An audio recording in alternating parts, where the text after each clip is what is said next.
person in terms of his physical energy and his capacity to keep on going. And that in itself, I think, is what moves things in this country at the moment. I think that, you know, all things going well, he'll go down in history as the man who put Indonesia back together, the man who took it from the brink of disaster when it seemed that the whole thing would fall apart.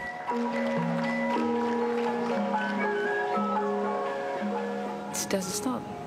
It's like one schedule after another, one meeting after another, and he doesn't give us time to breathe, basically. He wears us out. Really, he made us, you know, tired all the time. But he himself just keeps on going.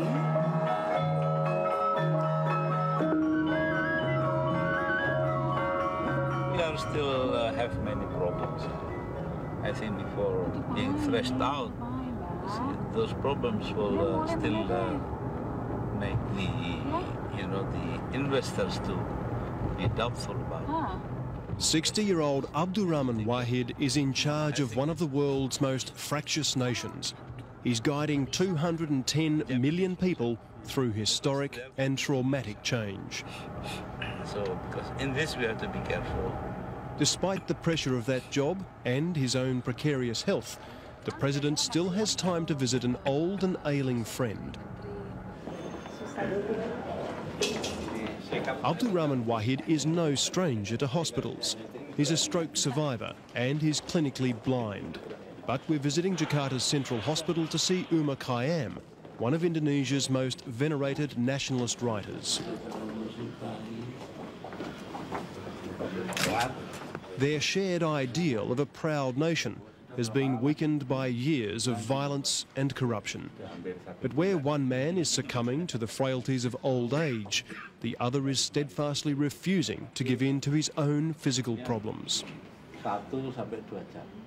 Wahid is hoping his eyesight will be helped with a daily course of Chinese herbs administered through this cannula.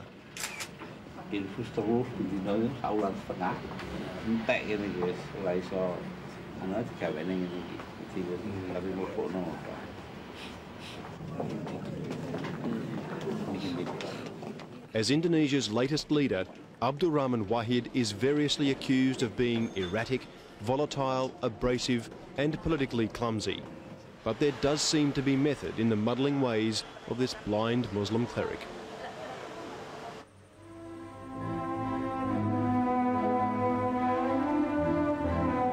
It's already late in the day, but Indonesia's president still has several more hours of crucial work ahead of him. He's on his way to a secret meeting. It's a meeting so sensitive it's been called not in the presidential palace, but in the president's private family home on the outskirts of Jakarta's southern suburbs.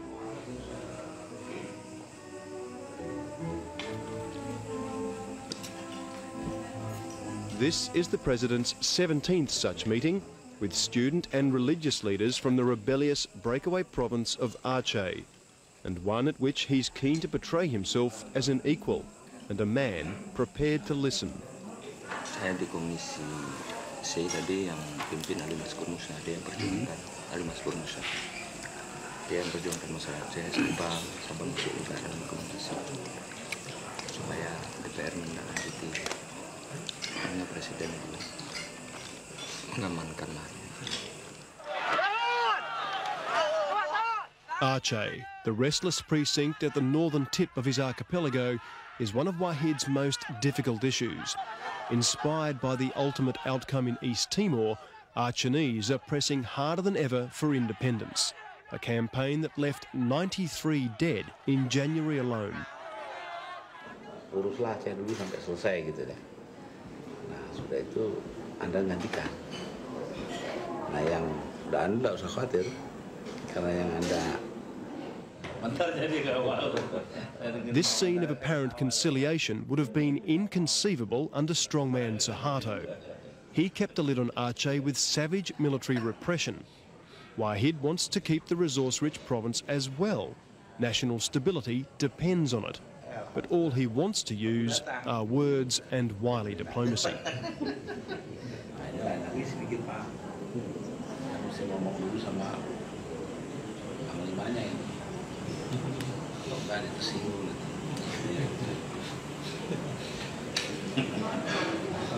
Pahami. Iya.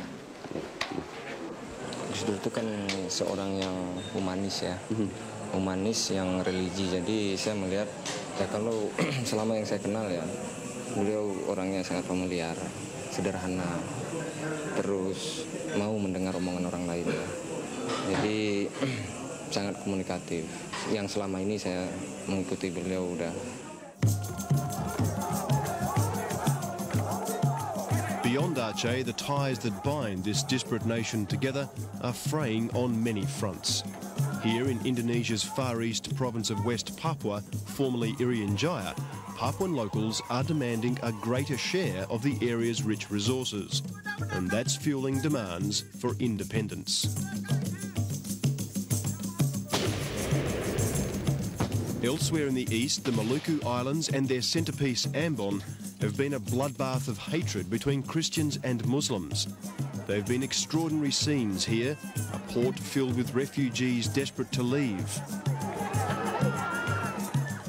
villages razed, and an army accused of inaction, even complicity.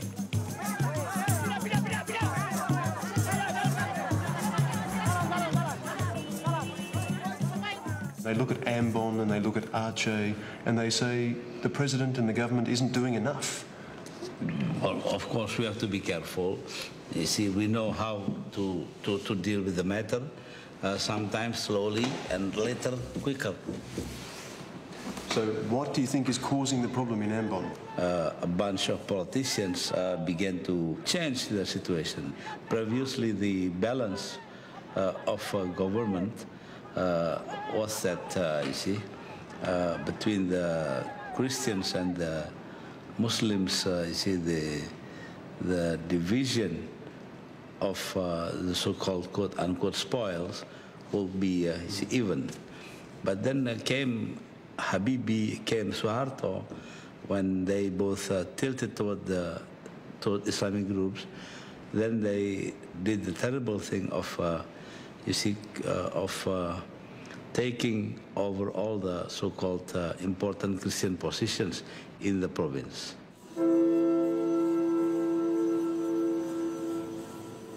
And so head on into Indonesia's great disgrace, where many of his fellow politicians would fear to tread. Abdurrahman Wahid last week touched down in what can only be described even now as enemy territory, East Timor. With the heat barely out of the militia-led slaughter here, not surprisingly, there was protest.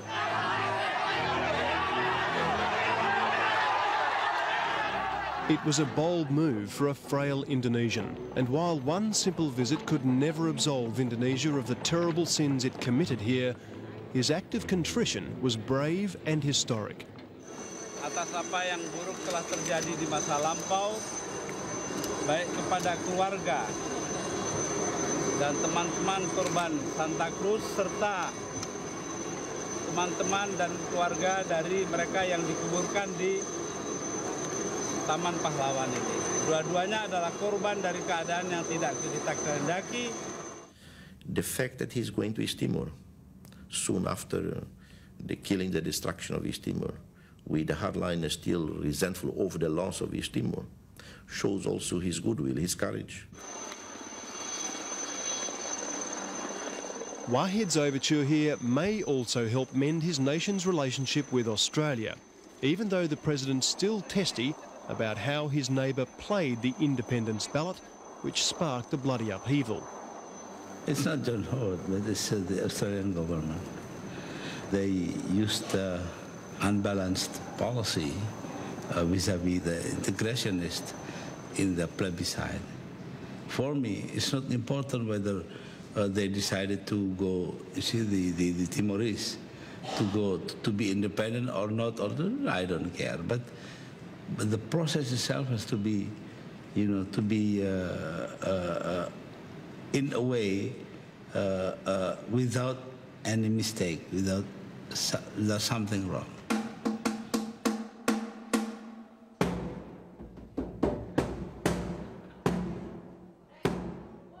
At the Sea of Knowledge Islamic boarding school, time hasn't changed tradition.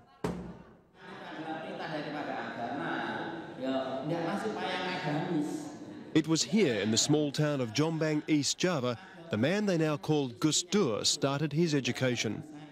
But his old schoolmate Amanullah, now head religious teacher here, remembers a mischievous truant who sometimes failed grades.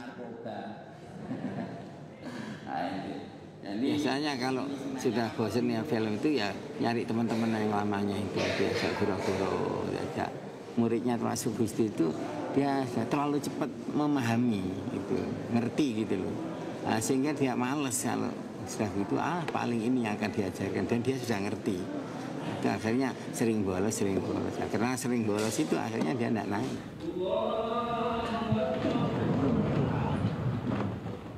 It was not the sort of behaviour expected of a boy with a deep clerical heritage. Both grandfathers and his father were Muslim scholars. Gus means the son of a religious teacher, Dur, a friendly contraction of Abdurrahman.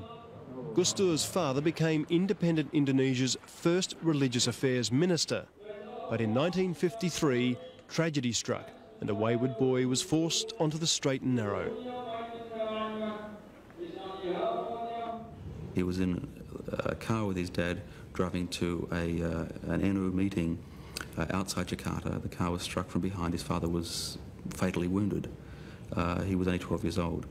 And his mother effectively said from that point on, look, you know, you come from an impressive lineage. You've got a lot to live up to. Your father's mantle is yours now. Amanat Presiden Republik Indonesia, Bapak Kiai Haji Abdurrahman Wahid. After studies in Cairo and Baghdad, Gus Dur returned a moderate, worldly and reformist teacher. Mamnu'ut dukhul. Dukhul sekarang lain sama dukhul dulu. Tapi dia tidak ngerti jadi ngomong sama temennya, Masya Allah, orang sini buas-buas ya.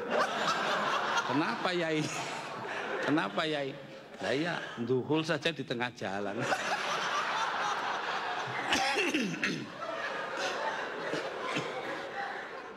As an outspoken Muslim cleric, he quickly rose to lead these men, the Muslim teachers who make up the world's largest Islamic organisation, the 35 million strong Nahdlatul Ulama, his eventual springboard to presidential power. He now runs the country with the same disarming, earthy humour with which he ran the mullahs. But for years, his liberal views clashed with Suharto's iron fist control, a dangerous game indeed. I remember one time when I was still in junior high school, and he told me, he said, you know, just be prepared if someone would take me away and you won't see me again. My father said that there were an order from Suharto to eliminate my father. He was courageous in criticising Suharto.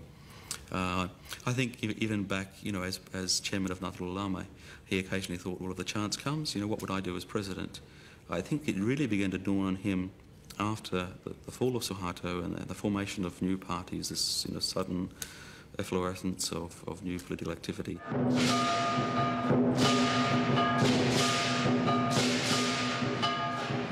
One of his first presidential initiatives was to overturn state repression of Indonesia's Chinese minority, a people often persecuted in the bloody power games of Jakarta's army-dominated elite.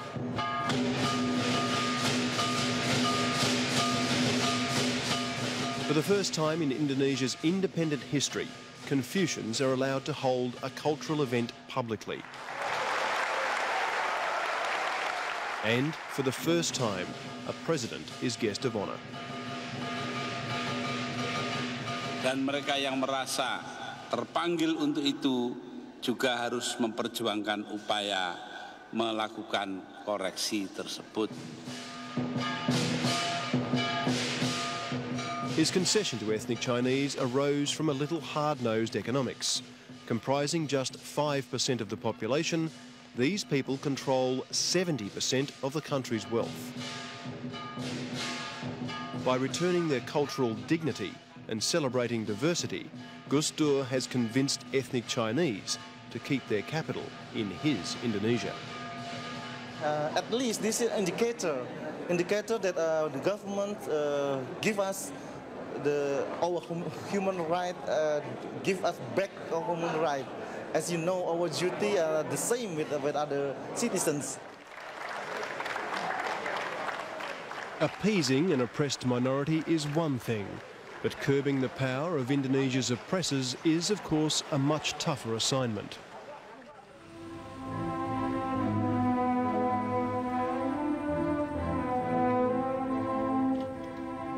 Indonesia's Human Rights Commission has implicated former Army Commander-in-Chief General Wiranto in the East Timor killings. The Attorney-General is now deciding if he has a criminal case to answer. While that investigation is underway, President Wahid wanted General Wiranto to resign. Wiranto refused. For days, the President prevaricated, changed his mind and confused just about everyone with haphazard statements many took as weakness. He managed to confound everybody, and in the end I think the bottom line is he shows courage. He moves in a very shrewd way, playing chess with the generals. On the day of Wahid's return from a European trip, he backed down and allowed Wiranto to stay on as a minister. Many took the capitulation as a death knell for reform and accountability. But Wahid turned defeat into the greatest victory so far of his short presidency.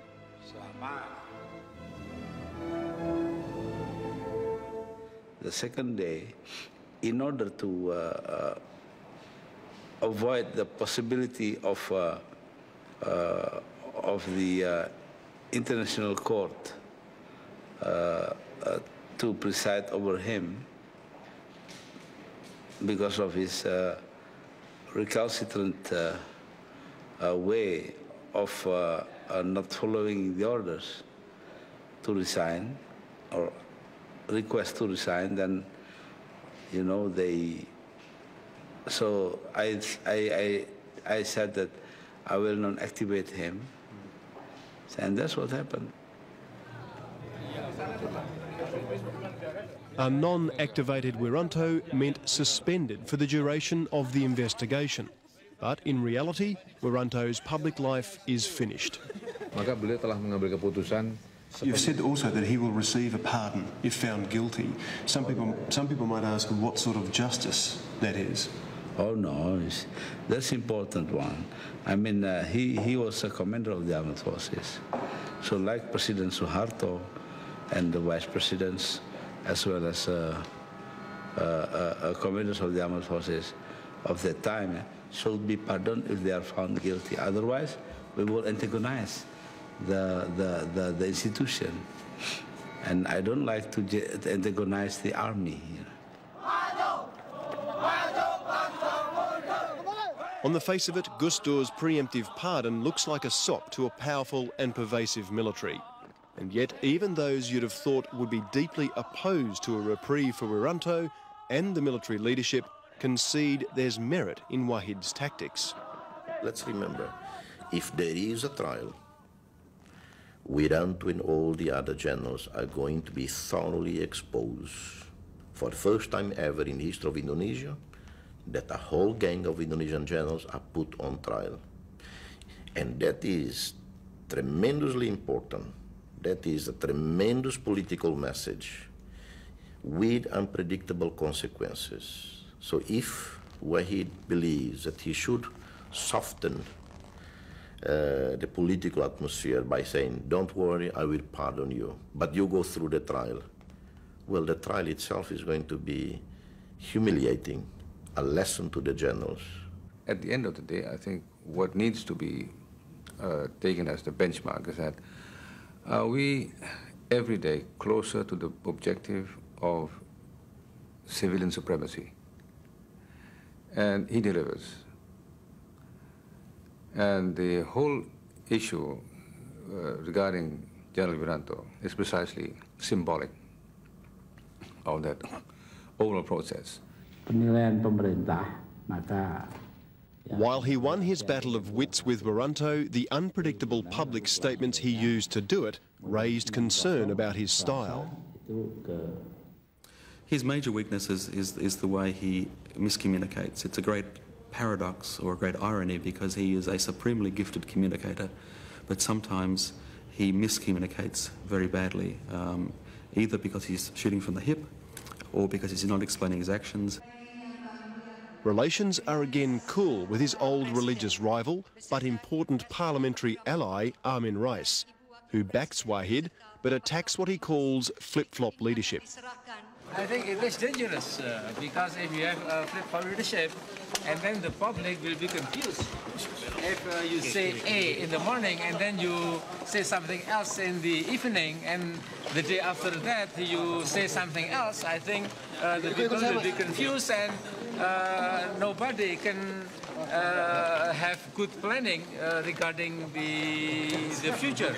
When you say that there are some people criticizing him, you've got to know what kind of people actually criticize him, because the people, his constituencies, actually love him, love this kind of style, because they feel that they're close to him. We got people coming in here and they just sit here and eat with him here on the floor. I mean, and the papers carried out as, you know, this is just one tremendous transformation from a palace that was not accessible to the people at all to one that people can actually feel that it belongs to them. On the presidential jet, Gus Dur shrugs off criticism of his unpredictable style. Let them confused. You know, because this is necessary. Because you, in this situation, you have to do that in that way. You cannot go straight. I think even people close to him would sometimes say, look, it'd be good if he just, you know, slowed down and thought sometimes before making his statements. On the other hand, he's often proven right, you know, after due course of time. And at least some of the time, the statements are very carefully calculated in order to test a response. I think maybe those of us who keep saying that well, he's quite contradictory, maybe he's laughing at us because he is consistent in this regard. What is important is that Wahid is consistent in terms of his support for democracy, for justice, for tolerance. He is an incredibly compassionate individual. That you can rest assured he's very consistent on that. So if he is ambiguous for tactical reasons, well, that is his strength. Maybe that's why he managed to be president. What is your message there to the military, that the fact that they can go to trial? Well, they have to be honest. I mean, between the military and the civilians, there is no difference. Both have to establish rule of law, respect for law. With the hardline generals on the back foot, Gus Dur's tour of duty continues apace. We're with him on another internal flight, one of many this week, this time to Indonesia's ancient capital of Yogyakarta in East Java. Keeping up a very busy schedule. It's part of his ongoing mission of public assurance. But the relentless schedule he's framed for himself raises another public concern, his health. This is a man who's suffered not one, but 2 strokes. He's also battling diabetes. Those strokes, quite amazingly, miraculously perhaps, didn't leave any permanent damage of consequence, but it means that there's the concern that there could be another stroke. As a consequence, his health is being monitored. His blood pressure is checked 3 times a day. You know, there's great attention given to just see that he's kept out of the danger zone that might bring on another stroke.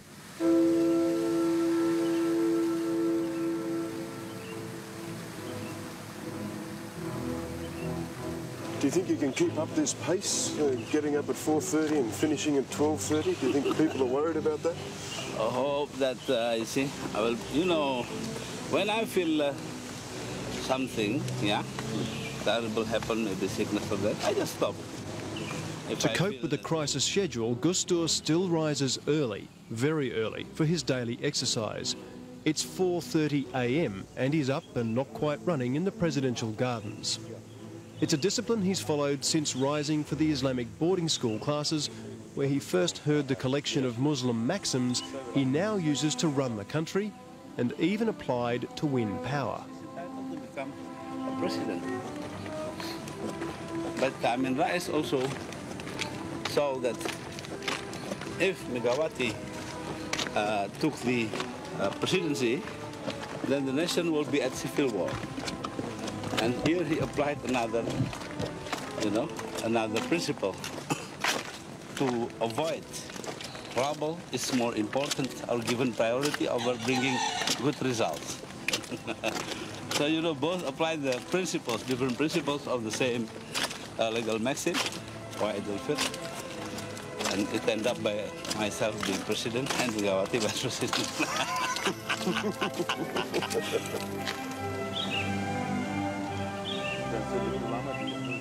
While he's coming to terms with his physical challenges, it's no secret this widely read scholar hopes one day to regain his eyesight. But it matters little to his political vision. If his performance so far is anything to go by, many in Indonesia hope he stays well enough to steer her through an unpredictable transition. The cost of his failure will be great.